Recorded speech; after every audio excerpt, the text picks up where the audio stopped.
প্রায় ৪৫ দিন পর ফের বিষ্ণুপুরের জঙ্গলে হাতির হানা, সতর্কতা জারি বন দপ্তরের।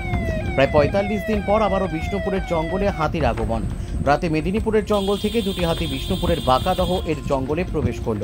হাতির নজরদারিতে তৎপর বন দপ্তর। জঙ্গল তীরবর্তী এলাকার মানুষজনকে করা হচ্ছে সতর্ক। ২৪ ঘন্টা চলছে নজরদারি। বন দপ্তর সূত্রে খবর, এখনো পর্যন্ত হাতি কৃষকদের তেমনভাবে ক্ষতি না করলেও অল্প বিস্তর ক্ষতি হয়েছে কৃষকদের। ক্ষতিগ্রস্ত কৃষকদের ক্ষতিপূরণ দেওয়া হবে। জঙ্গল তীরবর্তী এলাকার মানুষদের সচেতন করা হচ্ছে কেউ যাতে জঙ্গলে না যায়। এখনো পর্যন্ত হাতি দুটির অবস্থান রয়েছে বিষ্ণুপুর পাঞ্চেত বন বিভাগের বাঁকাদহ রেঞ্জের আধকাটা জঙ্গলে। বাঁকুড়া বিষ্ণুপুর থেকে সুচিন্ত গোস্বামীর রিপোর্ট, এস নিউজ বাংলা।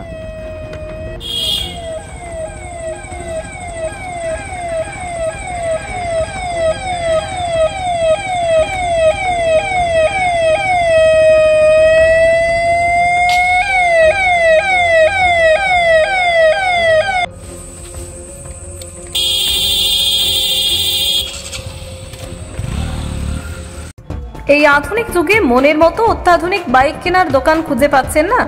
বাজারে পেট্রোল ডিজেলের দাম যে হারে বাড়ছে তার খরচ জোগাতে হিমশিম খাচ্ছেন। আর ঠিক এই সময় এই সমস্যা থেকে মুক্তি পেতে আপনাদের কাছে বিপুল টু হুইলার ব্যাটারি চালিত গাড়ির সম্ভার নিয়ে চলে এসেছে খুশি ই ভেহিকল। এখানে পেয়ে যাবেন বিভিন্ন কোম্পানি টু হুইলার ব্যাটারি চালিত গাড়ি, রয়েছে সহজ ইএমআই এর ব্যবস্থা এবং সার্ভিসিং এর সুব্যবস্থা আছে। আমাদের ঠিকানা খুশি ই ভেহিকল, স্টেশন রোড, কালী মেলার কাছে। মোবাইল নাম্বার 8617747806 অথবা 6295895065 এই নম্বরে।